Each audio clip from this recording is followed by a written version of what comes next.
병상에 누운 어머니 앞에서 그들은 유언장을 꺼내 들었습니다. 하지만 어머니는 이미 알고 계셨습니다. 누가 진심이고 누가 거짓인지를, 죽음을 앞둔 노인의 마지막 재산을 노린 사람들, 그 끝에는 상상도 못한 반전이 기다리고 있었습니다. 암투병 중인 어머니의 유언장에 얽힌 두 아들과 며느리와의 얽힌 기가 막힌 사연. 이제 시작합니다.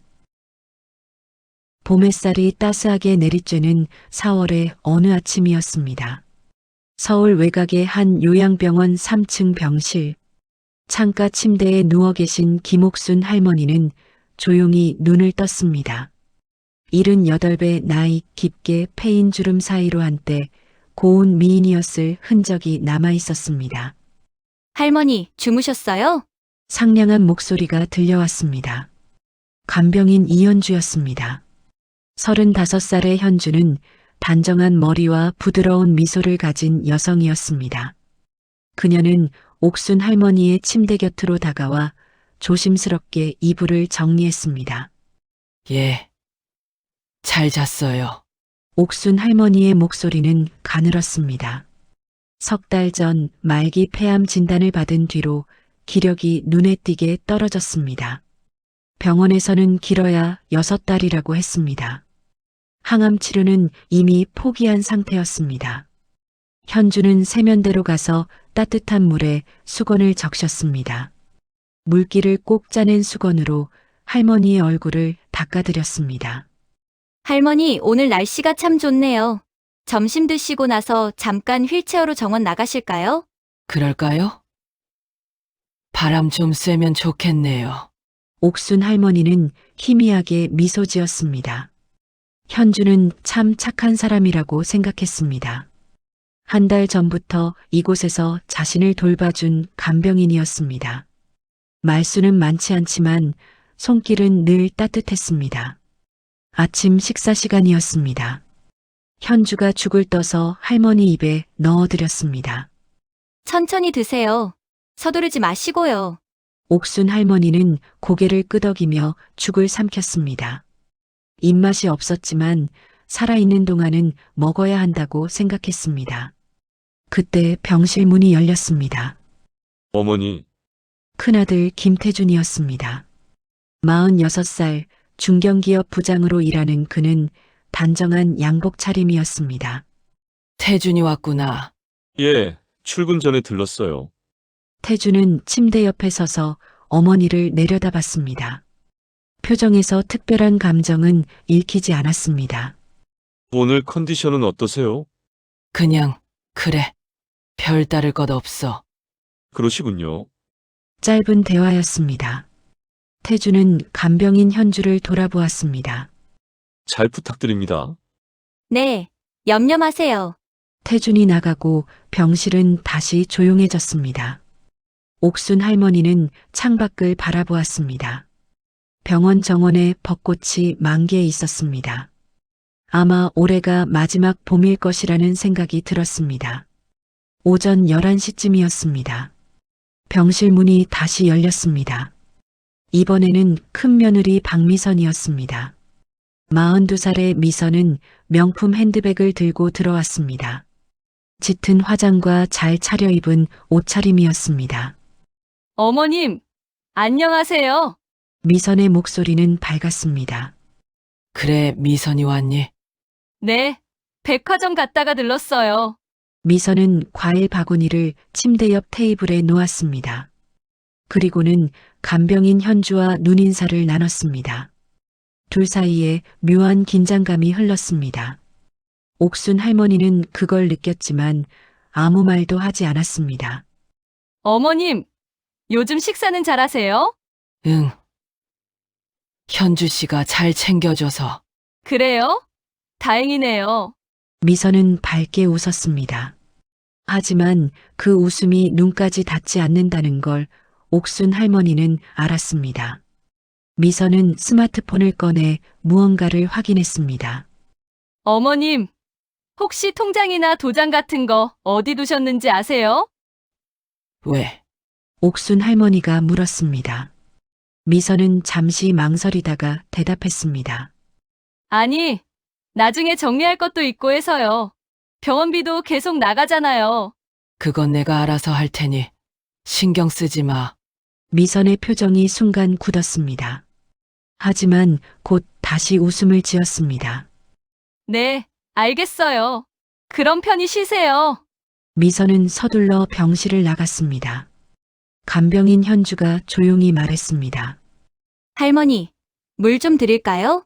그래요. 현주가 물컵을 건넸습니다. 옥순 할머니는 물을 한 모금 마셨습니다. 마음 한편이 무거웠습니다. 큰 며느리의 방문이 달갑지 않았던 건 처음이었습니다.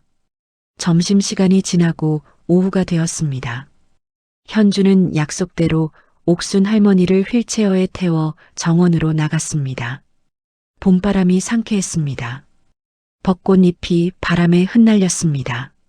현주 씨, 네, 할머니. 당신은 참 착한 사람이야. 아니에요. 제가 해야 할 일을 하는 거죠. 옥순 할머니는 고개를 끄덕였습니다. 하지만 마음 깊은 곳에서 작은 의심이 싹 텄습니다. 왜일까요? 사람들이 너무 친절할 때 무언가 숨겨진 의도가 있는 건 아닐까 하는 의심. 저녁 무렵이었습니다. 막내 아들 김진우가 병실을 찾아왔습니다. 39살의 진우는 작은 식당을 운영하는 평범한 사람이었습니다. 어머니, 오늘 좀 어떠세요? 그냥 그래. 넌 일 끝나고 왔어? 네, 저녁 장사 시작하기 전에 들렀어요. 진우는 어머니 손을 잡았습니다. 그의 손은 따뜻했습니다. 어머니, 힘드시죠? 괜찮아. 이 정도면 견딜만해. 진우의 눈에 눈물이 맺혔습니다. 옥순 할머니는 아들의 손을 꽉 잡았습니다. 진우야, 울지 말거라. 사람은 언젠가는 다 하늘나라로 가는 거야. 그래도요. 둘은 한동안 말없이 손을 잡고 있었습니다. 간병인 현주는 조용히 병실 밖으로 나갔습니다. 그날 밤이었습니다. 옥순 할머니는 잠이 오지 않았습니다. 어두운 병실 천장을 바라보며 생각에 잠겼습니다. 두 아들, 한 며느리, 그리고 이 친절한 간병인. 무언가 불안한 기운이 감돌았습니다. 복도에서 작은 소리가 들렸습니다. 누군가 전화 통화를 하는 목소리였습니다. 옥순 할머니는 귀를 기울였습니다. 알겠어. 조금만 기다려. 곧 될 거야. 간병인 현주의 목소리였습니다. 누구와 통화하는 걸까요? 할머니의 가슴이 두근거렸습니다. 평온해 보이던 일상 아래 무언가 균열이 생기기 시작했습니다. 다음 날 아침이었습니다. 옥순 할머니는 평소보다 일찍 잠에서 깼습니다. 새벽 5시 병실은 아직 어둠에 잠겨 있었습니다. 간병인 현주는 간이 침대에서 깊은 잠에 빠져 있었습니다. 할머니는 조용히 현주를 바라보았습니다. 어젯밤 복도에서 들었던 그 통화 내용이 머릿속을 맴돌았습니다. 곧 될 거야 라는 말이 무슨 뜻일까요? 혹시 자신과 관련된 일은 아닐까 하는 불안감이 엄습했습니다. 아침 7시가 되자 현주가 깼습니다. 할머니, 벌써 깨셨어요? 응. 잠이 안 와서. 그러셨구나. 제가 세수 도와드릴게요. 현주는 여느 때처럼 친절했습니다. 하지만 옥순 할머니의 눈에는 이제 모든 것이 다르게 보였습니다. 그 친절 뒤에 무언가 숨겨진 것은 없을까? 아침 식사 후였습니다. 병실 문이 노크 소리와 함께 열렸습니다. 안녕하세요. 김옥순 할머니시죠? 낯선 여성이었습니다. 30대 중반쯤 되어 보이는 그녀는 단정한 정장 차림이었습니다. 저는 이 병원 사회복지사 민수진이라고 합니다. 사회복지사요? 옥순 할머니가 물었습니다. 수지는 부드럽게 미소 지으며 다가왔습니다. 네. 이번 환자분들의 생활과 권익을 돕는 일을 하고 있습니다. 간병인 현주가 자리에서 일어났습니다. 할머니, 제가 잠깐 복도에 나가 있을게요. 그래요. 현주가 나가고 수진이 침대 옆 의자에 앉았습니다. 할머니, 혹시 최근에 법률 관련 서류에 서명하신 적 있으세요? 법률 서류요? 옥순 할머니는 고개를 가로저었습니다. 아니요. 그런 적 없어요. 수진의 표정이 심각해졌습니다. 그녀는 가방에서 투명 파일을 꺼냈습니다. 사실은요. 어제 병원 행정실에 이상한 문의가 들어왔습니다. 무슨 문이요? 수진은 파일을 열어 서류 한 장을 보여주었습니다. 할머니 명의로 작성된 유언장이라고 하는데요. 옥순 할머니의 눈이 커졌습니다. 서류를 자세히 들여다보았습니다.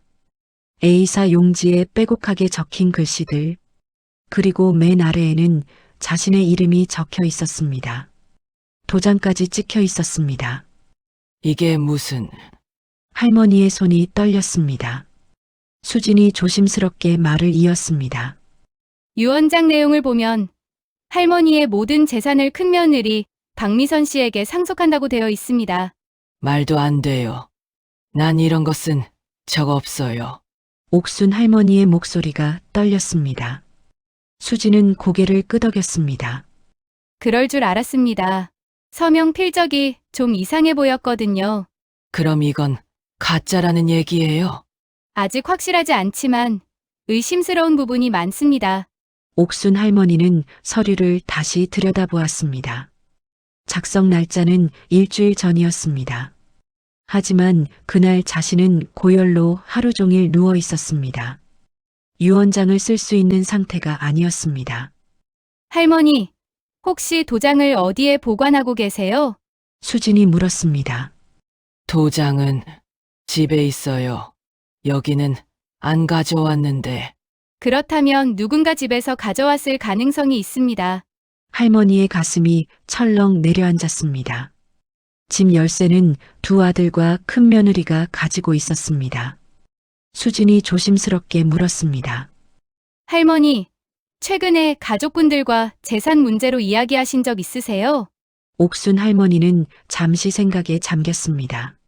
한 달 전쯤 큰아들이 물어봤어요. 혹시 유언장 작성할 생각은 없냐고. 그때 뭐라고 대답하셨나요? 아직은 생각 없다고 했죠. 내가 정리할 건 내가 알아서 하겠다고. 수진은 메모를 했습니다. 할머니, 이 문제 좀 심각할 수 있습니다. 심각하다니요? 만약 이 유언장이 진짜로 통용된다면 할머니께서 돌아가신 후 모든 재산이 박미선 씨에게 넘어갑니다. 옥순 할머니는 입술을 깨물었습니다. 자신에게는 두 명의 아들이 있었습니다. 재산을 나눈다면 당연히 두 아들에게 공평하게 나누려고 생각했습니다. 그런데 큰 며느리 혼자 다 가져간다는 유언장이라니. 수진 씨, 이거 어떻게 해야 하나요? 할머니의 목소리에 불안이 묻어났습니다. 수진은 할머니의 손을 가만히 잡았습니다. 일단 경찰에 신고하는 게 좋을 것 같습니다. 유언장 위조는 명백한 범죄 행위입니다. 그때 병실 문이 열렸습니다. 간병인 현주였습니다. 할머니, 약 드실 시간이에요. 현주는 수진을 힐끗 보았습니다. 그 눈빛에서 옥순 할머니는 묘한 경계심을 읽었습니다. 수진이 자리에서 일어났습니다. 할머니, 제가 오후에 다시 올게요. 그때 자세히 상담해 드리겠습니다. 네. 그래 주세요. 수진이 나가고 병실은 다시 조용해졌습니다. 현주가 약과 물을 가져왔습니다. 할머니, 아까 그분은 누구세요? 사회복지사라고 하더라고. 무슨 일로 오셨대요? 그냥 정기 방문이래. 옥순 할머니는 거짓말을 했습니다. 왜인지 현주에게 유언장 이야기를 하고 싶지 않았습니다. 혹시 현주도 이 일과 관련이 있는 건 아닐까? 어젯밤 전화 통화 내용이 다시 떠올랐습니다. 점심시간이었습니다. 큰 며느리 미선이 또 병실을 찾아왔습니다. 이틀 연속 방문은 처음이었습니다. 어머님, 오늘은 좀 어떠세요? 오늘도 그냥 그렇다. 옥순 할머니는 며느리를 주의 깊게 관찰했습니다. 미선은 평소보다 화장이 진했습니다. 손에는 명품 시계가 반짝였습니다. 어머님, 오늘 변호사 선생님이랑 통화했어요. 변호사. 할머니의 심장이 빠르게 뛰었습니다. 미선은 태연하게 말을 이었습니다. 네, 나중에 상속 문제 같은 거 정리하려면 미리 준비해야 한대요. 내가 아직 살아있는데. 벌써 그런 걸 준비해? 옥순 할머니의 목소리에 날이 섰습니다. 미선은 당황한 표정을 지었습니다. 아, 어머님, 그게 아니라 그냥 만약을 대비해서요. 만약을 대비해서 내 재산을 내가 다 가져가게 유언장을 만들었어. 미선의 얼굴이 하얗게 변했습니다. 어머님 그게 무슨... 너 나한테 거짓말하지 마라. 이미 다 알고 있다. 할머니의 목소리는 떨렸지만 단호했습니다. 미선은 잠시 입술을 깨물더니 태도를 바꿨습니다. 어머님, 오해하신 거예요. 제가 한 게 아니라 어머님이 직접 작성하신 거잖아요. 내가 언제 그런 걸 썼어? 한 달 전에 변호사 사무실에서 직접 서명하셨잖아요. 옥순 할머니는 기가 막혔습니다. 뻔뻔하게 거짓말을 하는 며느리의 모습이 낯설었습니다. 나 그날 병원에 입원해 있었어. 고열로 움직이지도 못했다고. 그건 날짜를 잘못 기억하시는 거예요. 미선은 더 이상 할 말이 없다는 듯 서둘러 병실을 나갔습니다. 옥순 할머니는 그 뒷모습을 바라보며 한숨을 쉬었습니다. 가슴이 답답했습니다. 간병인 현주가 조심스럽게 다가왔습니다. 할머니, 괜찮으세요? 얼굴이 안 좋아 보이는데. 괜찮아요. 그냥 좀 피곤해서. 그럼 좀 쉬세요. 제가 커튼 쳐드릴게요. 현주가 커튼을 치고 병실이 어두워졌습니다. 옥순 할머니는 눈을 감았습니다. 하지만 잠은 오지 않았습니다. 머릿속은 복잡한 생각들로 가득했습니다. 오후 4시쯤이었습니다. 사회복지사 수진이 다시 병실을 찾아왔습니다. 이번에는 간병인 현주에게 잠시 자리를 비켜달라고 요청했습니다. 현주는 못마땅한 표정으로 나갔습니다. 할머니, 제가 병원 행정실에 확인해 봤습니다. 수진이 조용히 말했습니다. 유언장을 제출한 사람은 며느리 박미선 씨가 맞습니다. 그리고 함께 온 변호사의 이름은 조성훈이라고 합니다. 조성훈. 네, 상속 전문 변호사라고 하더군요. 옥순 할머니는 고개를 끄덕였습니다. 수진이 계속 말했습니다. 그리고 한 가지 더 이상한 점을 발견했습니다. 뭔데요? 수진은 목소리를 낮췄습니다. 할머니를 담당하는 간병인 이현주 씨와 박미선 씨가 같은 대학 출신입니다. 뭐라고요? 졸업 앨범을 확인해 보니 같은 과 동기였습니다. 옥순 할머니의 등에 식은땀이 흘렀습니다. 간병인과 며느리가 대학 동창이라니. 그렇다면 둘이 짜고 이 모든 일을 계획한 건가요? 할머니, 이건 단순한 유언장 위조가 아닐 수 있습니다. 수진의 목소리에 긴장이 묻어났습니다. 더 큰 계획이 있을 가능성이 높습니다. 병실 밖에서 복도를 오가는 발소리가 들렸습니다. 옥순 할머니는 창밖을 바라보았습니다. 봄 햇살은 여전히 따스했지만 할머니의 마음은 겨울처럼 차가웠습니다. 평온해 보이던 일상 속에 깊고 어두운 장치가 작동하고 있었습니다. 그날 저녁이었습니다. 옥순 할머니는 저녁 식사를 거의 하지 못했습니다. 입맛이 없었습니다. 아니, 정확히는 마음이 너무 무거워서 음식이 넘어가지 않았습니다. 할머니, 조금만 더 드세요. 간병인 현주가 죽을 떠서 입에 가져다 댔습니다. 하지만 옥순 할머니는 고개를 돌렸습니다. 괜찮아요. 배가 안 고파서요. 현주의 얼굴에 실망한 기색이 스쳤습니다. 그 표정을 본 할머니는 가슴이 철렁했습니다. 혹시 음식에 무언가 탔을까? 그런 생각이 들자 온몸에 소름이 돋았습니다. 그럼 약이라도 드세요. 안 그러면 몸이 더 안 좋아지실 거예요. 현주가 약봉지를 꺼내 물과 함께 건넸습니다. 옥순 할머니는 약을 받아들었습니다. 하지만 입에 넣지는 않았습니다. 현주 씨, 화장실 좀 다녀올게요. 제가 도와드릴까요? 아니요. 혼자 갈 수 있어요. 할머니는 천천히 침대에서 내려왔습니다. 휴지에 약을 싸서 주머니에 넣었습니다. 화장실로 가서 약을 변기에 버렸습니다. 그리고 물을 한번 내렸습니다. 거울 속의 자신을 바라보았습니다. 초췌한 얼굴이었습니다. 한 달 사이에 더 늙은 것 같았습니다. 내가 뭘 잘못했을까? 할머니는 작은 소리로 중얼거렸습니다. 병실로 돌아왔을 때였습니다. 현주가 복도에서 전화 통화를 하고 있었습니다. 할머니는 살금살금 다가가 귀를 기울였습니다. 알겠어. 조금만 더 기다려봐. 이번 주 안에 끝날 거야. 현주의 목소리는 낮고 급했습니다. 약을 계속 드리고 있으니까 점점 약해지실 거야. 그러면 서명도 더 쉬울 거고. 옥순 할머니는 숨이 막혔습니다. 약을 계속 드린다는 말이 무슨 뜻일까요? 걱정하지 마. 미선 언니가 변호사랑 다 준비해놨대. 우리는 계획대로만 하면 돼.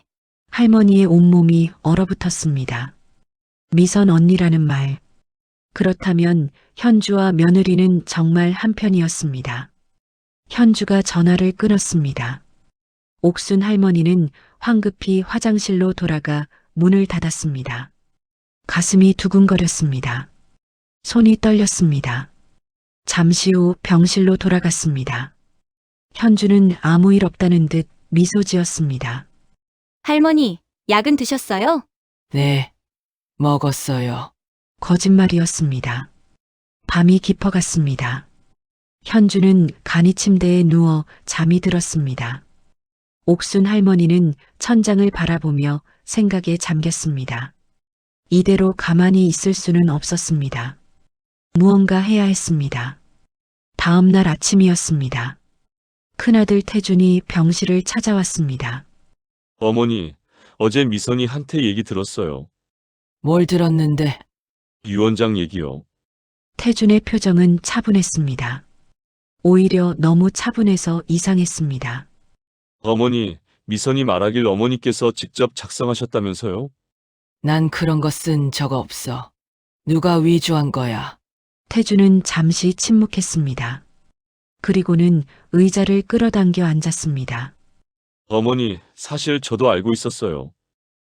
뭘? 옥순 할머니의 가슴이 철렁 내려앉았습니다. 태준이 조용히 말했습니다. 미선이 변호사랑 상속 준비한다는 거요. 한 달 전부터 알았어요. 그럼 넌 왜 가만히 있었어? 할머니의 목소리가 떨렸습니다. 태준은 창밖을 바라보았습니다. 어차피 어머니 재산은 형제끼리 나눠 가질 거 아니에요? 미선이 먼저 받든 나중에 받든 상관없잖아요. 태준아, 넌 지금 무슨 말을 하는 거냐? 옥순 할머니는 믿을 수 없었습니다. 큰아들이 이렇게 차갑게 말할 줄은 몰랐습니다. 어머니, 솔직히 말씀드릴게요. 저도 돈이 필요해요. 회사에서 명예퇴직 대상자로 찍혔거든요. 그래서 태준의 눈빛이 흔들렸습니다. 그래서 미선이랑 합의했어요. 상속받은 재산의 절반을 제가 받기로요. 태준아, 할머니의 눈에서 눈물이 흘렀습니다. 태준은 자리에서 일어났습니다. 어머니, 어차피 돌아가시면 우리 몫이 되는 거잖아요. 조금 빨리 정리하는 게 뭐가 문제예요? 난 아직 살아있어. 내가 죽기를 바라는 거니? 태준은 대답하지 않았습니다. 그저 등을 돌리고 병실 문을 열었습니다. 편히 쉬세요. 그가 나갔습니다. 옥순 할머니는 침대에 주저앉았습니다. 가슴이 무너져 내리는 것 같았습니다. 큰아들까지 자신을 배신했다는 사실이 믿기지 않았습니다. 눈물이 멈추지 않았습니다. 점심 무렵이었습니다. 막내 아들 진우가 병실을 찾아왔습니다. 할머니의 눈물 자국을 본 진우는 깜짝 놀랐습니다. 어머니, 왜 우세요? 어디 아프세요? 옥순 할머니는 아들의 손을 꽉 잡았습니다. 진우야, 너만 믿을 수 있겠구나. 어머니, 무슨 일 있어요? 진우의 목소리에 걱정이 묻어났습니다. 할머니는 지금까지 있었던 일들을 차근차근 설명했습니다. 위조된 유언장 이야기, 간병인과 며느리가 짜고 한 일이라는 것, 그리고 큰아들까지 이 일에 동참했다는 사실. 진우의 얼굴이 점점 굳어졌습니다. 형이 그랬다고요? 믿을 수 없어요. 나도 믿고 싶지 않구나. 하지만 사실이야. 할머니의 목소리는 떨렸습니다. 진우는 잠시 생각에 잠겼습니다. 그리고 단호하게 말했습니다. 어머니, 경찰에 신고해야 해요. 하지만 그러면 내 형이 형이 잘못한 거잖아요.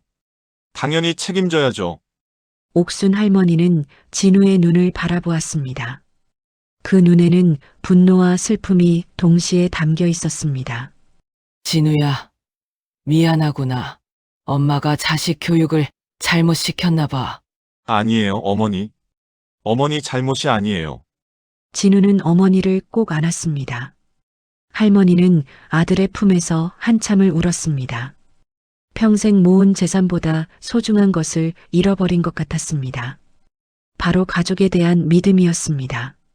오후 늦게 사회복지사 수진이 다시 왔습니다. 이번에는 진우도 함께 있었습니다. 수진은 심각한 표정으로 말했습니다. 할머니, 제가 조사를 좀 더 해봤는데요. 수진이 서류 몇 장을 꺼냈습니다.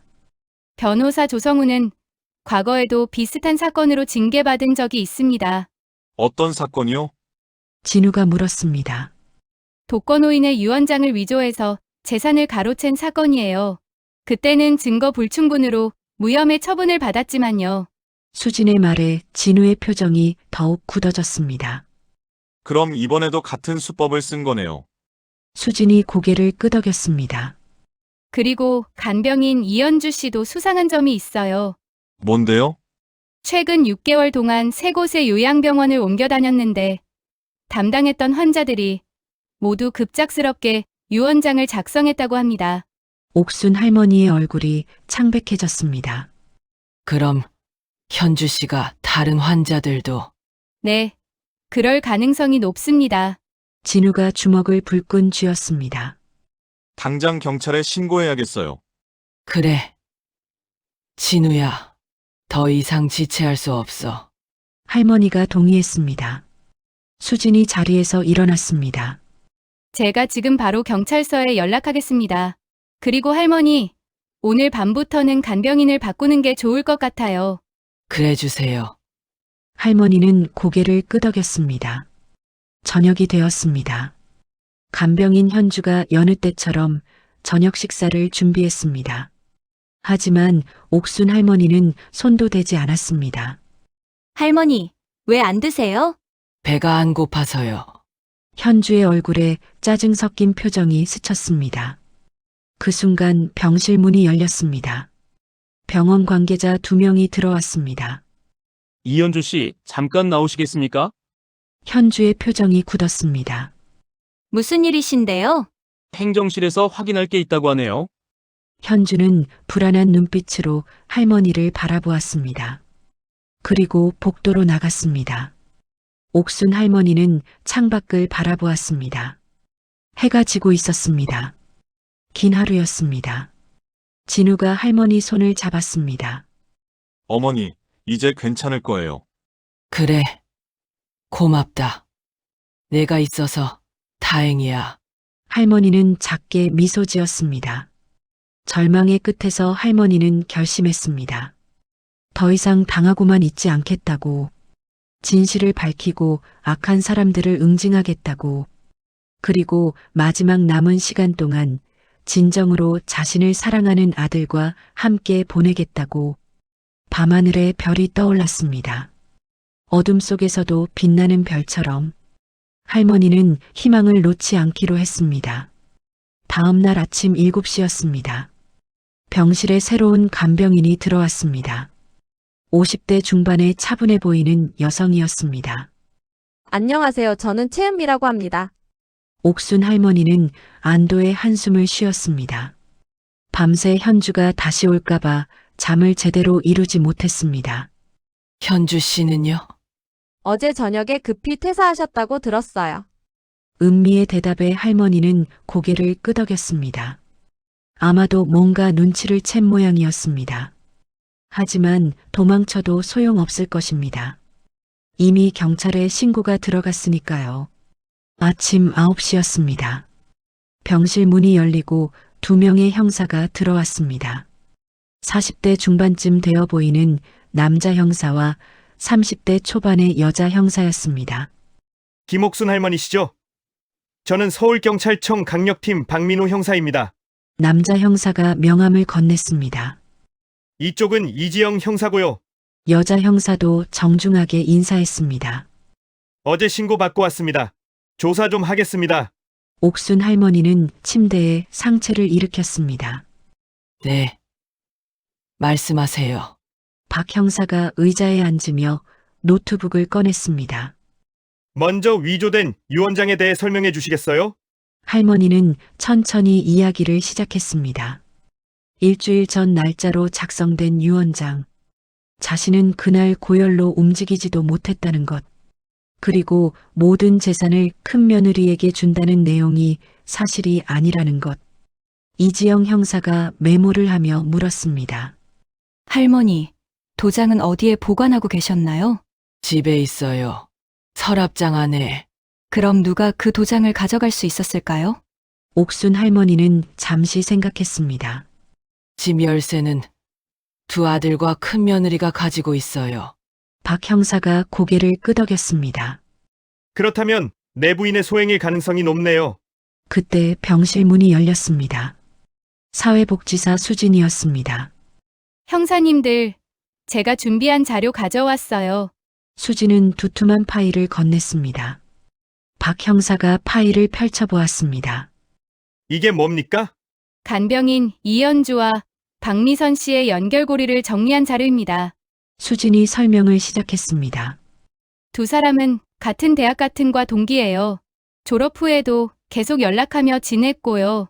이지영 형사가 관심 있는 표정을 지었습니다. 그럼 우연히 이 병원에 배치된 게 아니라는 얘기네요. 맞습니다. 이현주 씨는 한 달 전 박미선 씨의 추천으로 이 병원에 들어왔어요. 박 형사가 자료를 넘기며 말했습니다. 계획적 범행이었군요. 그뿐만이 아닙니다. 수진이 또 다른 서류를 꺼냈습니다. 이현주 씨가 최근 6개월 동안 근무했던 3곳의 요양병원 환자 명단이에요. 그게 왜 중요한데요? 이 환자들 모두 현주 씨가 간병하는 동안 갑자기 유언장을 작성했습니다. 할머니의 얼굴이 창백해졌습니다. 박 형사는 심각한 표정으로 자료를 정독했습니다. 이건 단순 사건이 아니라 조직적 범죄일 수 있겠는데요. 저도 그렇게 판단했습니다. 이지영 형사가 옥순 할머니를 바라보았습니다. 할머니, 혹시 변호사 조성훈이라는 사람 만난 적 있으세요? 아니요. 들어본 적도 없어요. 이 사람이 유언장 작성을 대행한 변호사예요. 박 형사가 컴퓨터를 두드리며 말했습니다. 조성훈 변호사, 과거 전력이 있네요. 무슨 전력이요? 수진이 물었습니다. 5년 전에도 비슷한 의혹으로 조사받았어요. 독거노인 유언장 위조 사건이었는데 증거 불충분으로 무혐의 처분받았습니다. 이지영 형사가 고개를 끄덕였습니다. 이번엔 확실한 증거를 찾아야겠어요. 박 형사가 자리에서 일어났습니다. 할머니, 일단 저희가 본격적으로 수사에 착수하겠습니다. 얼마나 걸릴까요? 옥순 할머니가 불안한 목소리로 물었습니다. 빠르면 일주일, 길면 한 달 정도 걸릴 겁니다. 유언장 필적 감정도 해야 하고 관련자들 조사도 해야 해서요. 이지영 형사가 부드럽게 말했습니다. 할머니 걱정 마세요. 저희가 꼼꼼히 조사하겠습니다. 형사들이 나간 뒤였습니다. 막내 아들 진우가 병실로 들어왔습니다. 어머니, 경찰 왔다 갔어요? 응. 방금 전에. 진우는 어머니 옆에 앉았습니다. 어머니, 제가 어젯밤에 형한테 전화했어요. 뭐라고 하던. 전화를 안 받더라고요. 문자도 안 보고요. 옥순 할머니는 한숨을 쉬었습니다. 큰아들이 양심의 가책을 느끼는 걸까요? 아니면 그냥 도망치려는 걸까요? 형수님한테도 연락해봤어요. 진우의 목소리에 분노가 묻어났습니다. 형수님도 전화를 안 받아요. 집에도 안 계시고. 그럴 줄 알았다. 할머니는 쓸쓸하게 웃었습니다.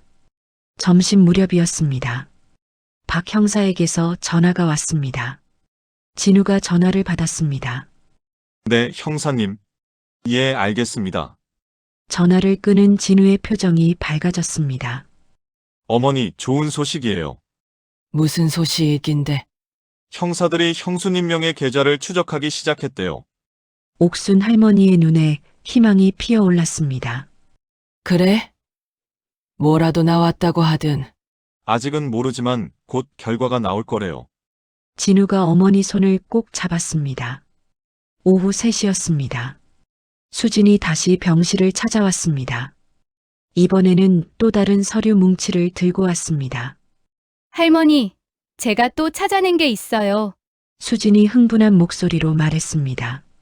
변호사 조성훈의 사무실 직원이 제보를 했어요. 무슨 제보요? 조성훈이 최근 몇 달 동안 이상한 거래를 여러 건 했다고 해요. 진우가 몸을 앞으로 기울였습니다. 어떤 거래요? 요양병원 환자들의 유언장을 대량으로 작성했대요. 모두 비슷한 패턴이고요. 수진의 말에 할머니와 진우는 놀란 표정을 지었습니다. 그리고 이현주 씨와 조성훈이 자주 만났다는 목격담도 있어요. 그럼 둘이 공범이라는 거네요. 진우가 주먹을 쥐었습니다. 맞아요. 이건 조직적인 범죄예요. 옥순 할머니는 가슴이 답답했습니다. 자신이 이런 큰 범죄의 표적이 되었다는 사실이 믿기지 않았습니다. 하지만 동시에 안도감도 들었습니다. 진실이 하나씩 밝혀지고 있으니까요. 저녁 6시였습니다. 박 형사에게서 다시 전화가 왔습니다. 이번에는 할머니가 직접 받았습니다. 할머니, 중요한 소식이 있어요. 박 형사의 목소리가 긴장되어 있었습니다. 며느리인 박미선 씨 계좌에서 수상한 거래 내역을 발견했습니다. 무슨 내역이요? 한 달 전에 조성훈 변호사 계좌로 500만 원이 입금됐어요. 옥순 할머니는 숨을 죽였습니다. 박 형사가 계속 말했습니다. 그리고 이현주 씨 계좌로도 200만 원이 입금된 기록이 있습니다. 그럼 그게 증거가 되는 거예요? 네. 이 정도면 공모 정황이 확실합니다. 내일 아침에 세 사람을 전부 소환할 예정입니다. 할머니의 눈에서 눈물이 흘렀습니다. 하지만 이번에는 슬픔의 눈물이 아니었습니다. 안도의 눈물이었습니다. 진우가 어머니를 안았습니다. 어머니, 이제 끝이 보여요. 그래. 고맙다. 할머니는 아들의 등을 토닥였습니다. 밤이 깊어갔습니다. 새 간병인 은미가 할머니께 따뜻한 차를 내왔습니다. 할머니 오늘 많이 힘드셨죠? 괜찮아요. 오히려 마음이 한결 가벼워요. 옥순 할머니는 창밖을 바라보았습니다. 도시의 불빛이 반짝였습니다. 어둠 속에서도 빛은 있었습니다. 포기하지 않으면 길은 열린다는 것을 할머니는 배웠습니다. 첫 번째 반격이 시작되었습니다. 진실을 향한 싸움. 그 싸움에서 할머니는 더 이상 혼자가 아니었습니다. 진우가 있었고, 수진이 있었고, 정의로운 형사들이 있었습니다. 할머니는 작게 미소 지었습니다. 다음 날 아침 10시였습니다. 옥순 할머니는 창가에 앉아 밖을 바라보고 있었습니다. 오늘 경찰이 박미선과 이현주, 조성훈을 소환한다고 했습니다. 이제 진실이 밝혀질 것이라는 기대감과 동시에 불안함이 엄습했습니다. 그때 병실 문이 거칠게 열렸습니다. 큰 며느리 박미선이었습니다. 하지만 평소와는 달랐습니다. 얼굴에는 화장기가 없었고 눈은 충혈되어 있었습니다. 어머님, 미선의 목소리는 떨리고 있었습니다. 새 간병인 은미가 자리에서 일어났습니다.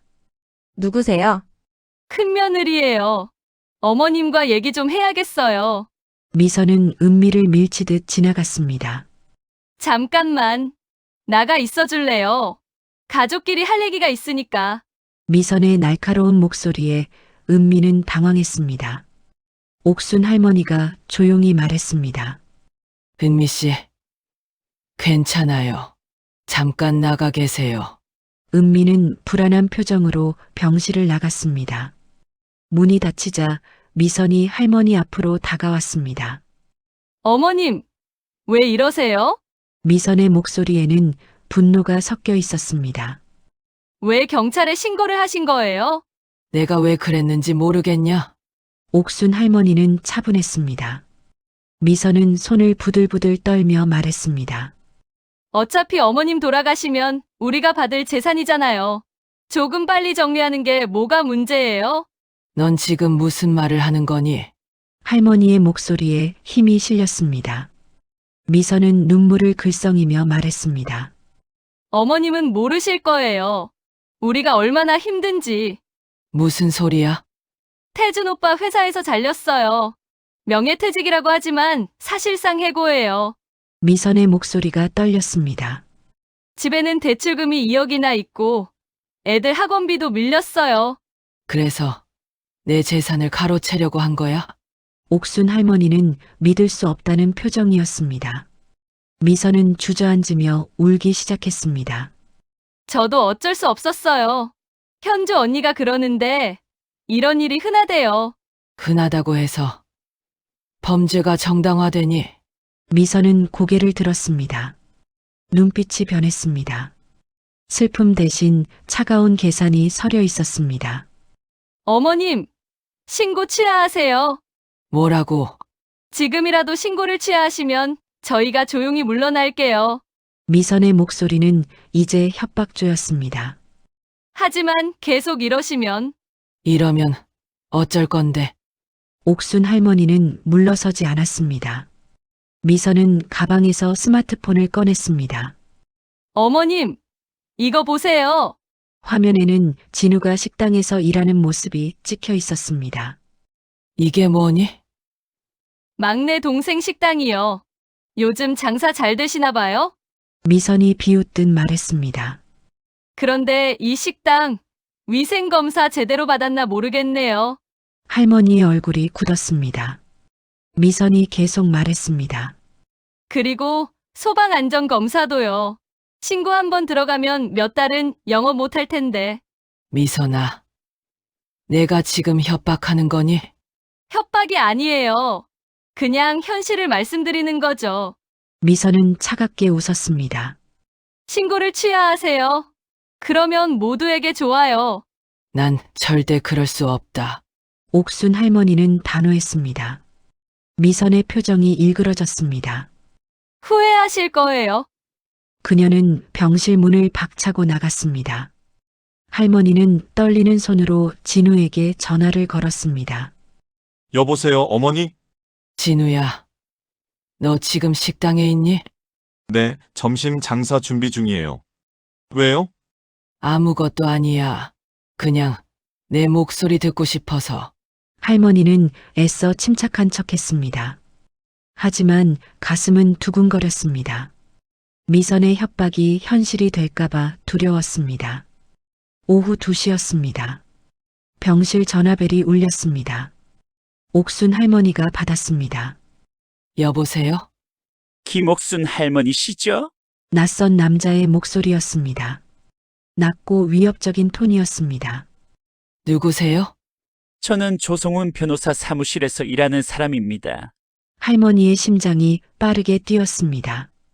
남자가 계속 말했습니다. 할머니, 경찰 조사 나가시면 안 됩니다. 무슨 소리예요? 잘 들으세요. 할머니가 만약 경찰에서 이상한 진술을 하시면 할머니 가족이 다칠 수도 있어요. 목소리는 차갑고 단호했습니다. 지금 협박하는 거예요? 협박이 아니라 충고입니다. 막내 아드님 식당도 있고 손주들도 학교 다니잖아요. 옥순 할머니는 온몸이 얼어붙었습니다. 당신들이 감히. 전화는 끊겼습니다. 할머니는 수화기를 든 채 얼어붙어 있었습니다. 간병인 은미가 황급히 다가왔습니다. 할머니 괜찮으세요? 얼굴이 새하얘요. 전화. 이상한 남자한테서 협박 전화가 왔었어요. 은미는 즉시 박 형사에게 연락했습니다. 30분 후 형사들이 병실로 달려왔습니다. 할머니, 무슨 일이에요? 박 형사가 숨을 헐떡이며 물었습니다. 옥순 할머니는 떨리는 목소리로 상황을 설명했습니다. 미선의 방문과 협박, 그리고 조성훈 사무실에서 걸려온 전화. 이지영 형사가 심각한 표정으로 메모했습니다. 할머니, 이건 명백한 범죄입니다. 증인 협박죄로 추가 입건할 수 있어요. 박 형사가 안심시키려 했습니다.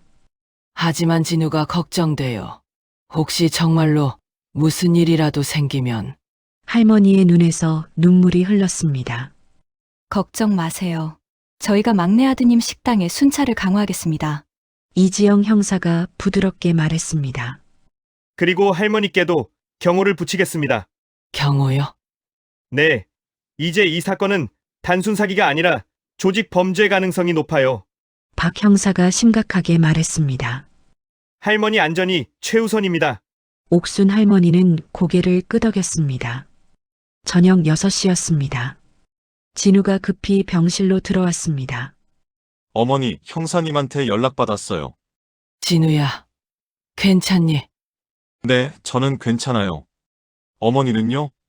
할머니는 아들의 손을 꼭 잡았습니다. 미안하구나. 엄마 때문에 내가 위험해졌구나. 아니에요, 어머니. 어머니 잘못이 아니에요. 진우의 목소리는 단호했습니다. 형과 형수님이 선을 넘었어요. 이제 돌이킬 수 없어요. 태준이는 연락됐니? 할머니가 물었습니다. 아니요, 여전히 전화를 안 받아요. 그때 진우의 전화가 울렸습니다. 낯선 번호였습니다. 진우가 받았습니다. 여보세요? 김진우 씨죠? 남자의 목소리가 들렸습니다. 경찰에 협조하지 마세요. 그러면 식당이 무사하지 못할 겁니다. 진우의 얼굴이 굳었습니다. 당신 누구야? 그리고 어머니도 조용히 계시라고 전해주세요. 안 그러면 손주들한테도 위험이. 진우가 소리쳤습니다. 당장 이런 짓 그만둬.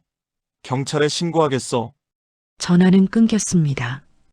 옥순 할머니는 아들의 창백한 얼굴을 보았습니다. 진우야, 어머니, 이 사람들 정말 위험한 것 같아요. 진우의 목소리가 떨렸습니다. 하지만 우리가 여기서 물러서면 안 돼요.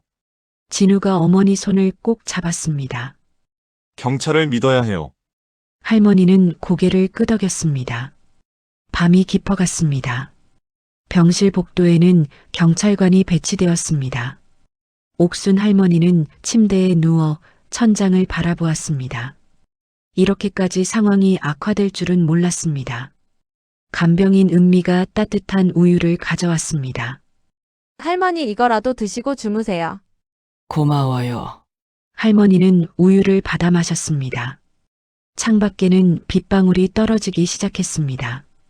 봄비였습니다. 하지만 할머니의 마음은 겨울처럼 차가웠습니다. 할머니는 결심했습니다. 아무리 위협을 받아도 진실을 밝히겠다고, 정의가 승리할 때까지 싸우겠다고, 그것이 진우와 손주들을 지키는 유일한 길이라고 믿었습니다. 빗소리가 점점 커졌습니다. 긴 밤이 시작되었습니다.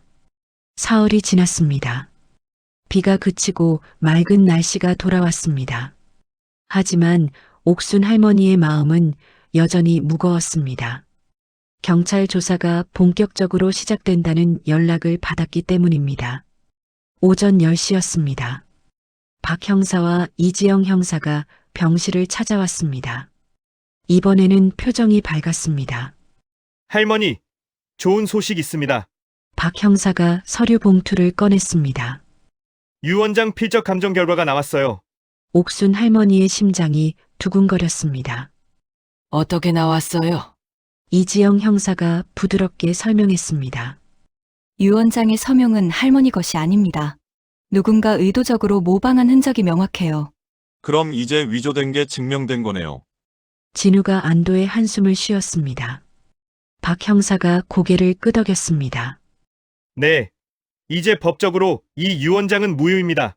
그럼 저 사람들은 어떻게 되는 거예요? 옥순 할머니가 물었습니다. 유 원장 위조죄, 사기죄로 입건됩니다. 박미선 씨, 이현주 씨, 조성훈 변호사 모두 조사받게 돼요. 이지영 형사가 메모를 보며 말했습니다.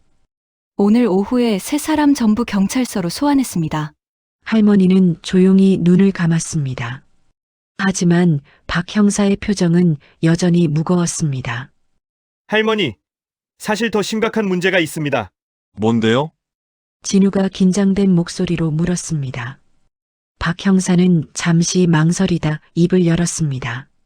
계좌 추적을 하다가 이상한 점을 발견했습니다. 무슨 이상한 점이요?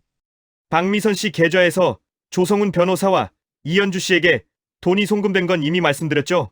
옥순 할머니가 고개를 끄덕였습니다. 박 형사가 심각한 표정으로 계속 말했습니다. 그런데 그 돈의 출처를 추적했더니 출처가 어디예요? 큰아드님이신 김태준 씨 계좌에서 나온 돈입니다. 박 형사의 말에 병실이 조용해졌습니다. 옥순 할머니의 얼굴이 새하얗게 질렸습니다. 그게 무슨 뜻이에요? 이지영 형사가 조심스럽게 설명했습니다. 태준 씨가 아내 미선 씨에게 1,000만 원을 송금했어요. 그 돈으로 미선 씨가 변호사와 간병인에게 돈을 준 겁니다. 아니야. 그럴 리 없어요. 할머니의 목소리가 떨렸습니다. 박 형사가 또 다른 서류를 꺼냈습니다. 할머니, 이것도 보세요. 뭔데요? 태준 씨와 조성훈 변호사 사이의 문자 메시지 내용입니다.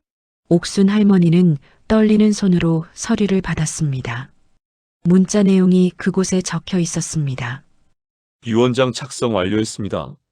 계획대로 진행하시면 됩니다. 날짜는 한 달 전이었습니다. 할머니의 눈에서 눈물이 흘러내렸습니다. 진우가 서류를 낚아채듯 가져가 읽었습니다. 그의 얼굴도 창백해졌습니다. 형이 처음부터 알고 있었다는 거예요? 박 형사가 무겁게 말했습니다. 단순히 알고 있었던 게 아닙니다.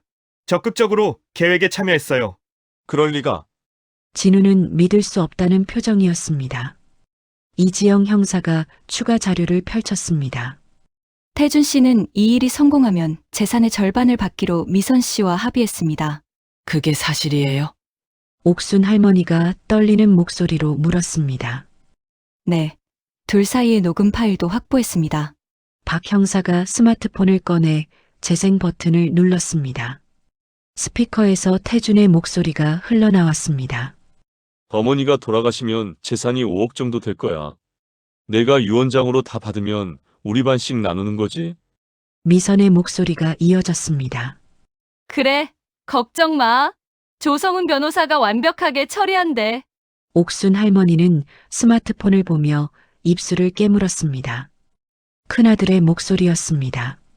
분명했습니다. 그 차갑고 계산적인 말투. 어머니는 어차피 오래 못 사실 거야. 의사 말로는 길어야 반년이래.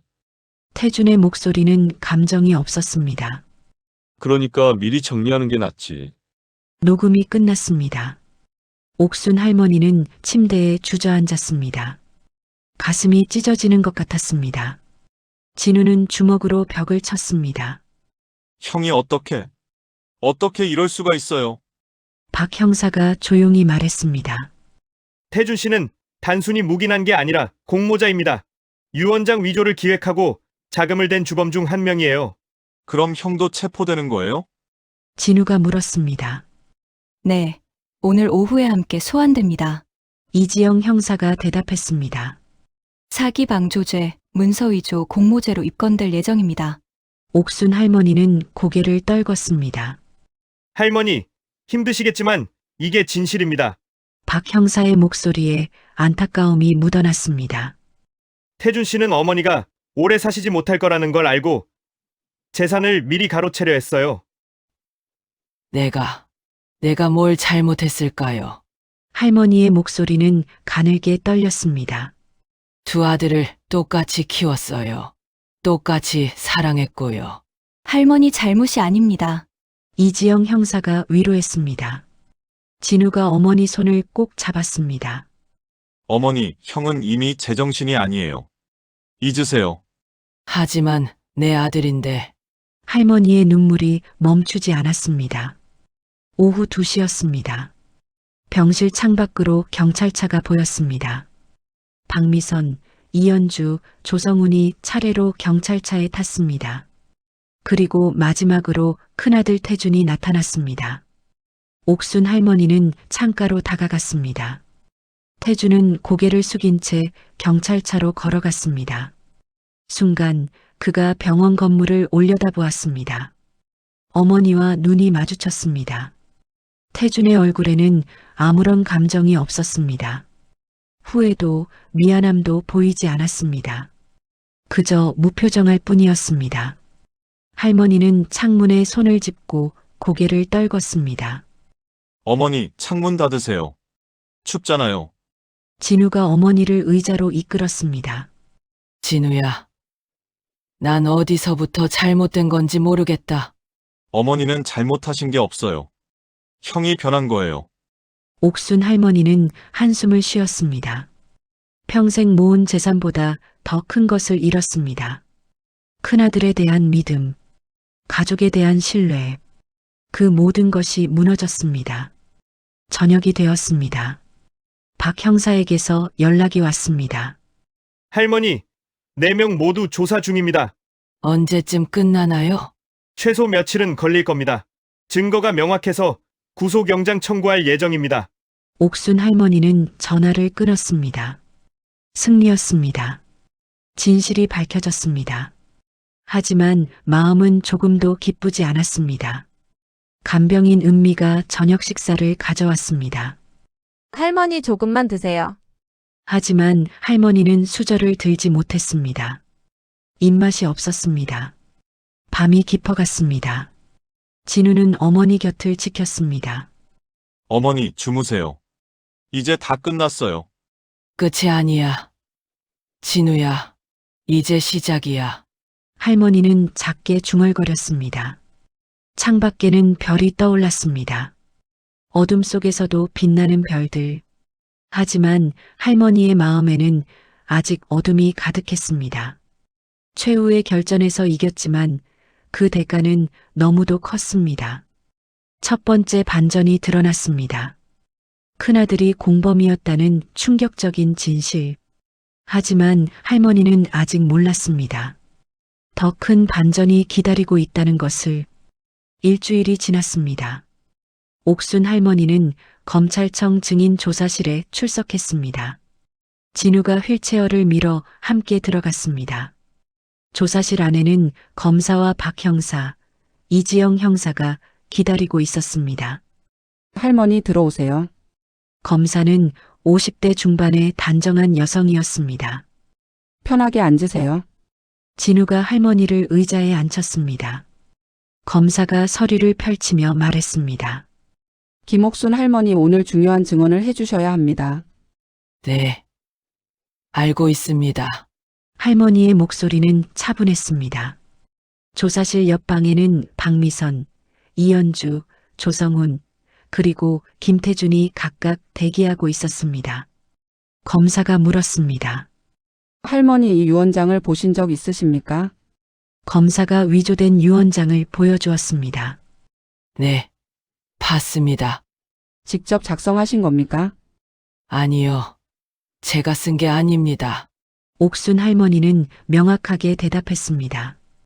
검사가 고개를 끄덕이며 다음 질문을 했습니다. 그렇다면 누가 이 유언장을 위조했다고 생각하십니까?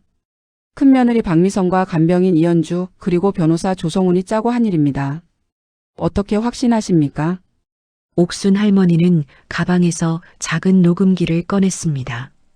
검사와 형사들의 눈이 커졌습니다. 이게 뭡니까? 제가 직접 녹음한 겁니다. 할머니가 재생 버튼을 눌렀습니다. 간병인 현주의 목소리가 흘러나왔습니다. 알겠어. 조금만 더 기다려. 이번 주 안에 끝날 거야. 약을 계속 드리고 있으니까 점점 약해지실 거야. 조사실이 조용해졌습니다. 검사가 놀란 표정으로 물었습니다. 할머니 이걸 언제 녹음하신 겁니까? 한 달 전부터입니다. 옥순 할머니는 침착하게 설명했습니다. 처음에 현주가 이상하다는 걸 느꼈어요. 너무 친절한 게 오히려 수상했죠. 진우도 놀란 표정으로 어머니를 바라보았습니다. 어머니, 그걸 왜 저한테 말씀 안 하셨어요? 할머니가 아들을 보며 미소 지었습니다. 너라도 편하게 해주고 싶었다. 그리고 확실한 증거가 필요했어. 박 형사가 녹음기를 받아들었습니다. 이건 결정적 증거가 되겠습니다. 검사가 다시 물었습니다. 할머니 큰아들 김태준 씨도 이 일에 연루되어 있다는 걸 아셨습니까? 할머니의 얼굴이 어두워졌습니다. 네. 알았습니다. 언제부터 아셨습니까? 태준이가 병실에 와서 직접 말했어요. 미선과 합의했다고. 할머니의 목소리가 떨렸습니다. 그 순간 아들을 잃은 것 같았어요. 조사실에 침묵이 흘렀습니다. 검사가 잠시 후 다시 입을 열었습니다. 할머니 한 가지 더 여쭤보겠습니다. 네. 말씀하세요. 검사가 또 다른 서류를 꺼냈습니다. 할머니의 재산 목록입니다. 부동산 3억, 예금 2억, 총 5억 정도 되는 것으로 파악됩니다. 맞습니다. 그런데 이상한 점이 있습니다. 검사가 서류를 자세히 들여다보았습니다. 석 달 전에 모든 재산이 막내 아들 김진우 씨 명의로 증여되었더군요. 진우가 깜짝 놀라 어머니를 바라보았습니다. 어머니, 이게 무슨... 옥순 할머니는 조용히 고개를 끄덕였습니다. 네. 제가 석 달 전에 모든 재산을 진우에게 증여했습니다. 왜 그러셨습니까? 검사가 물었습니다. 할머니는 깊은 숨을 쉬었습니다. 암 진단을 받고 나서 생각했어요. 내가 죽으면 재산 때문에 아들들이 싸울 것 같았어요. 그래서 미리 정리하신 겁니까? 네. 태준이는 이미 집도 있고 직장도 있었어요. 할머니가 진우를 바라보았습니다. 하지만 진우는 작은 식당 하나로 겨우 살아가고 있었죠. 그래서 진우에게 전부 주기로 했어요. 진우의 눈에서 눈물이 흘렀습니다. 어머니, 저는 몰랐어요. 알려주고 싶지 않았어. 내가 부담 가질까봐. 할머니가 아들의 손을 잡았습니다. 그리고 또 다른 이유가 있었어요. 무슨 이유요? 검사가 앞으로 몸을 기울였습니다. 옥순 할머니는 차분하게 말했습니다. 태준이와 미선이 수상하게 움직이는 걸 눈치챘어요. 석 달 전에요? 네. 미선이 자꾸 통장과 도장을 물어봤거든요. 박 형사가 메모를 했습니다. 할머니가 계속 말했습니다. 그래서 일부러 재산을 증여했어요. 설사 유 원장을 위조해도 소용없게 만들려고. 검사의 눈이 커졌습니다. 할머니 그럼 이 모든 걸 예상하셨다는 말씀이십니까? 전부는 아니지만 뭔가 일어날 거라는 건 알았어요. 옥순 할머니의 목소리는 단호했습니다. 그래서 증거를 모으기 시작했어요. 이지영 형사가 놀란 표정으로 물었습니다. 녹음기는 언제부터 준비하신 겁니까? 병원에 입원하면서부터요. 혹시 모를 상황에 대비해서. 할머니는 가방에서 또 다른 녹음 파일들을 꺼냈습니다. 이건 미선이 병실에 와서 협박한 내용이고요. 할머니가 두 번째 녹음기를 재생했습니다. 미선의 목소리가 들렸습니다. 신고를 취하하세요. 그러면 모두에게 좋아요. 검사가 고개를 끄덕였습니다. 이것도 증거로 채택하겠습니다. 할머니는 세 번째 녹음기를 꺼냈습니다. 그리고 이건 태준이가 한 말입니다. 재생 버튼을 누르자 태준의 목소리가 흘러나왔습니다. 어차피 어머니 재산은 형제끼리 나눠 가질 거 아니에요? 어머니는 어차피 오래 못 사실 거야.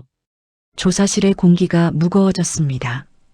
진우는 주먹을 불끈 쥐었습니다. 검사는 잠시 말을 잇지 못했습니다. 박 형사가 경의에 찬 눈빛으로 할머니를 바라보았습니다. 할머니, 대단하십니다. 옥순 할머니는 고개를 저었습니다. 대단한 게 아니에요. 그저 살고 싶었을 뿐이에요. 저 사람들이 제가 빨리 죽기를 바라는 걸 알았어요. 할머니의 목소리가 떨렸습니다. 그래서 더 살아야겠다고 생각했죠. 진실을 밝힐 때까지. 검사가 할머니의 손을 잡았습니다. 할머니 덕분에 이 사건을 완벽하게 해결할 수 있겠습니다. 잠시 후 옆방에 대기 중이던 박미선이 조사실로 불려왔습니다. 할머니와 마주한 미선의 얼굴이 창백해졌습니다. 검사가 녹음 파일을 틀어주었습니다. 미선의 협박 내용이 흘러나왔습니다. 이게 어떻게? 미선은 떨리는 목소리로 중얼거렸습니다. 박미선 씨 할머니께서 모든 걸 녹음하셨습니다. 검사가 차갑게 말했습니다. 이어서 태준이 들어왔습니다. 아들과 마주한 옥순 할머니는 눈물을 흘렸습니다. 태준은 고개를 숙인 채 어머니를 보지 못했습니다. 검사가 그의 녹음 파일도 틀어주었습니다. 어머니는 어차피 오래 못 사실 거야. 자신의 목소리를 들은 태준의 얼굴이 일그러졌습니다. 어머니, 저는 말하지 마라. 옥순 할머니가 단호하게 말했습니다. 태준아, 넌 그래도 내 아들이다. 태준은 무릎을 꿇었습니다. 어머니 죄송합니다. 제가 미쳤었어요. 태준아, 내가 미안해할 사람은 내가 아니라 내 동생이야. 진우는 형을 노려보았습니다. 형, 나한테 사과하지 마. 난 용서 안 해. 검사가 조사를 마무리했습니다. 김태준 씨, 박미선 씨, 이현주 씨, 조성훈 씨 모두 구속 기소됩니다. 죄목은 문서 위조, 사기, 증인 협박입니다. 박 형사가 덧붙였습니다. 조사실을 나오는 할머니의 발걸음은 가벼웠습니다. 진우가 휠체어를 밀며 물었습니다. 어머니, 왜 진작 말씀 안 하셨어요? 재산 증여하신 것도, 녹음하신 것도. 너라도 마음 편하게 해주고 싶었어. 할머니가 아들을 올려다보며 미소 지었습니다. 어머니, 넌 재산이 없는 줄 알면서도 날 진심으로 돌봐줬잖니. 진우는 더 이상 참지 못하고 울음을 터뜨렸습니다. 옥순 할머니는 아들의 손을 꼭 잡았습니다. 고맙다. 진우야, 내가 있어서 엄마가 이겨낼 수 있었어. 검찰청 앞 벤치에 앉은 두 사람. 봄바람이 따스하게 불었습니다. 할머니는 하늘을 올려다보았습니다. 숨겨진 진실이 모두 드러났습니다. 약한 노인이 아니었습니다. 옥순 할머니는 지혜롭고 용감한 여성이었습니다. 죽음 앞에서도 포기하지 않고 끝까지 싸워 정의를 지켜냈습니다. 그것이 진정한 승리였습니다. 한 달이 흘렀습니다. 서울중앙지방법원 형사합의부 법정이었습니다. 옥순 할머니는 진우의 부축을 받으며 방청석에 앉았습니다. 오늘은 최종 선고일이었습니다. 판사가 법정에 들어왔습니다. 모두 일어서서 묵례를 했습니다. 피고인석에는 박미선, 이현주, 조성훈, 김태준이 나란히 서 있었습니다. 네 사람 모두 초췌한 얼굴이었습니다. 판사가 판결문을 읽기 시작했습니다. 피고인 조성훈은 문서 위조죄, 사기죄로 징역 3년을 선고한다. 조성훈의 얼굴이 하얗게 질렸습니다. 피고인 이현주는 사기방조죄, 증인협박죄로 징역 2년을 선고한다. 현주는 고개를 떨구었습니다. 판사가 계속 판결문을 읽었습니다. 피고인 박미선은 사기죄, 증인협박죄로 징역 2년 6개월을 선고한다. 미선은 그 자리에 주저앉았습니다. 마지막으로 태준의 차례였습니다. 판사가 그를 바라보았습니다. 피고인 김태준은 문서 위조 공모죄, 사기방조죄로 징역 2년, 집행유예 3년을 선고한다. 옥순 할머니의 눈이 커졌습니다. 집행유예라는 말에 진우가 벌떡 일어났습니다. 판사님, 왜 형은 집행유예인가요? 판사가 차분하게 설명했습니다. 피고인 김태준은 재판 과정에서 자신의 잘못을 뉘우치고 피해자에게 진심으로 사죄했습니다. 그리고 피해자인 어머니께서 탄원서를 제출하셨습니다. 진우가 놀라 어머니를 바라보았습니다. 어머니, 형을 위해 탄원서를 쓰신 거예요? 옥순 할머니는 조용히 고개를 끄덕였습니다. 법정을 나온 뒤였습니다. 진우가 어머니에게 물었습니다. 어머니, 왜 형을 용서하신 거예요? 형은 어머니를. 알아. 내 형이 나를 배신했다는 거. 할머니의 목소리는 차분했습니다. 그렇지만 태준이는 내 아들이고 내 형이잖니. 평생 감옥에서 살게 할 순 없었어.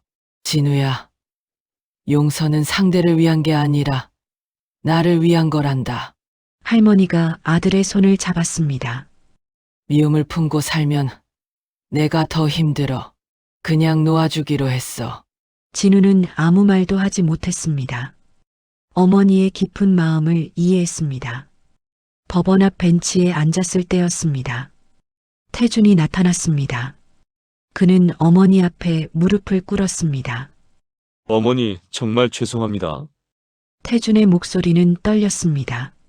제가 미쳤었어요. 돈 때문에 정신을 잃었어요. 태준아, 이제 알겠니? 돈보다 소중한 게 뭔지. 할머니가 조용히 물었습니다. 네, 알았어요. 너무 늦게 깨달았지만 태준의 눈에서 눈물이 흘렀습니다. 어머니 용서해 주셔서 감사합니다. 용서는 했지만 믿음은 돌아오지 않아. 할머니의 말에 태준은 고개를 숙였습니다. 알고 있습니다. 평생 속죄하며 살겠습니다. 내 인생이야. 내가 알아서 살아. 할머니는 더 이상 아들을 보지 않았습니다. 진우가 형에게 말했습니다. 형수님이랑 잘 살아. 그리고 어머니 걱정은 하지 마. 내가 할 테니까. 태준은 고개를 끄덕이고 돌아섰습니다. 구부정한 뒷모습이 쓸쓸해 보였습니다. 옥순 할머니는 그 모습을 조용히 지켜보았습니다. 가슴 한편이 아팠지만 어쩔 수 없었습니다. 일주일 후였습니다. 할머니는 요양병원을 퇴원했습니다. 진우가 운영하는 식당 위층에 작은 방을 마련했습니다. 어머니, 여기서 편히 지내세요. 고맙다. 진우야. 할머니는 창밖을 바라보았습니다.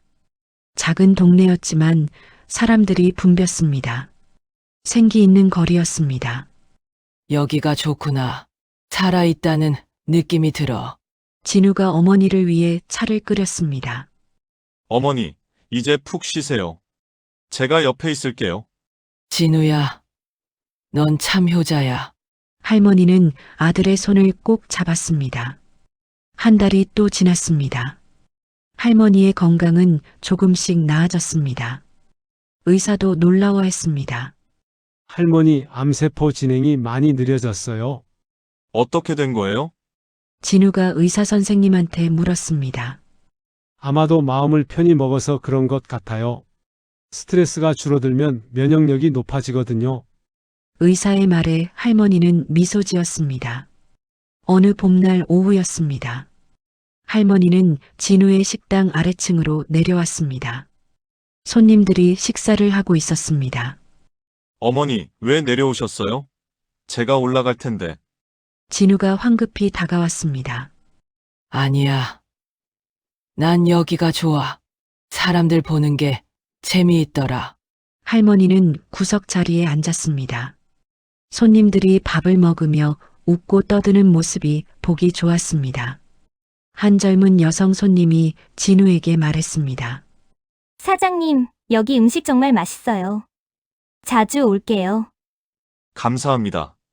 어머니께서 레시피를 알려주셔서 맛있어졌어요. 진우가 할머니를 가리켰습니다. 손님이 할머니에게 인사했습니다. 할머니, 정말 맛있어요. 비법이 뭐예요? 비법은 없어요. 그냥 정성이지. 할머니는 따뜻하게 웃었습니다. 저녁 무렵이었습니다. 사회복지사 수진이 식당을 찾아왔습니다. 할머니, 그동안 잘 지내셨어요? 어머, 수진 씨. 어쩐 일이에요? 수진은 꽃다발을 건넸습니다. 할머니 덕분에 비슷한 피해를 입은 다른 분들도 도울 수 있게 됐어요. 그래요? 다행이네요. 할머니께서 용기 내주셔서 가능한 일이었어요. 수진이 할머니 손을 잡았습니다. 할머니는 정말 대단하신 분이에요. 나야 그냥 살고 싶어서 한 거지. 할머니는 겸손하게 웃었습니다. 밤이 되었습니다. 할머니는 방에서 일기를 썼습니다. 요즘 다시 시작한 습관이었습니다. 오늘도 무사히 하루를 보냈다. 진우가 맛있는 저녁을 해줬다. 수진 씨가 찾아와서 반가웠다. 내일은 또 어떤 하루가 될까? 할머니는 펜을 내려놓았습니다. 창밖에는 별이 총총히 떠 있었습니다. 할머니는 오랜만에 마음이 평온했습니다. 재산을 잃을 뻔했고 아들에게 배신당했습니다. 하지만 더 소중한 것을 얻었습니다. 진정으로 자신을 사랑하는 사람이 누군지 알게 되었습니다. 돈보다 중요한 것이 무엇인지 깨달았습니다. 그리고 죽음 앞에서도 포기하지 않는 용기를 배웠습니다. 할머니는 작게 미소 지었습니다. 진우가 방문을 두드렸습니다. 어머니, 주무시기 전에 약 드세요. 알았다. 들어오렴. 진우가 따뜻한 물과 약을 가져왔습니다. 어머니, 오늘 손님들이 어머니 칭찬 많이 했어요. 그래? 뭐라고 하던데? 인자하시고 지혜로워 보인대요. 진우가 웃으며 말했습니다. 할머니는 약을 먹고 물을 마셨습니다. 진우야, 엄마가 너한테 미안하구나. 왜요, 어머니? 내 형 때문에 마음 아팠을 텐데. 아니에요, 어머니. 오히려 감사해요. 진우가 어머니 손을 잡았습니다. 어머니가 절 믿어주시고 재산도 주셨잖아요. 그건 당연한 거야. 넌 그럴 자격이 있어. 둘은 한참을 말없이 손을 잡고 있었습니다. 진우가 자리에서 일어났습니다. 어머니, 편히 주무세요. 내일 아침에 맛있는 거 해드릴게요. 그래. 고맙다. 진우가 나가고 방은 조용해졌습니다. 할머니는 침대에 누웠습니다. 천장을 바라보며 생각했습니다. 앞으로 얼마나 더 살 수 있을지 모릅니다. 하지만 두렵지 않았습니다. 살아있는 동안 최선을 다해 살면 되는 것입니다. 진우와 함께 소중한 시간을 보내면 되는 것입니다. 그것으로 충분했습니다. 할머니는 눈을 감았습니다. 평온한 얼굴이었습니다. 창밖에서는 봄바람이 불어왔습니다. 새로운 시작의 바람이었습니다. 살아있다는 것, 사랑하는 사람과 함께한다는 것, 그것이 진정한 행복이라는 것. 할머니는 그것을 온몸으로 느꼈습니다. 돈은 다시 모으면 됩니다. 하지만 믿음은 한 번 잃으면 평생 모을 수 없습니다. 진심은 돈으로 살 수 없습니다. 그것이 할머니가 배운 교훈이었습니다. 내일은 또 새로운 하루가 시작됩니다. 할머니는 그 하루를 기대했습니다. 진우의 웃음소리를 들으며, 식당 손님들의 행복한 표정을 보며, 평범하지만 소중한 일상을 살아가며, 이것이 옥순 할머니의 이야기입니다. 죽음을 앞둔 노인이 악한 사람들과 맞서 싸워 이긴 이야기. 재산보다 소중한 것을 지켜낸 이야기. 그리고 새로운 시작을 맞이한 이야기. 마이너스. 오늘 이야기는 여기까지입니다. 오늘 이야기가 마음에 와닿으셨다면 주변 분들이 함께 듣고 보실 수 있도록 공유해 주세요. 채널 구독과 좋아요를 눌러주시면 이야기 만드는데 큰 힘이 됩니다. 듣고 싶은 이야기나 사연 에피소드 주제를 댓글창에 남겨주시면 관련 내용을 각색해서 만들어 드리겠습니다. 오늘 하루도 수고 많으셨습니다. 건강하시고 행복하세요. 감사합니다.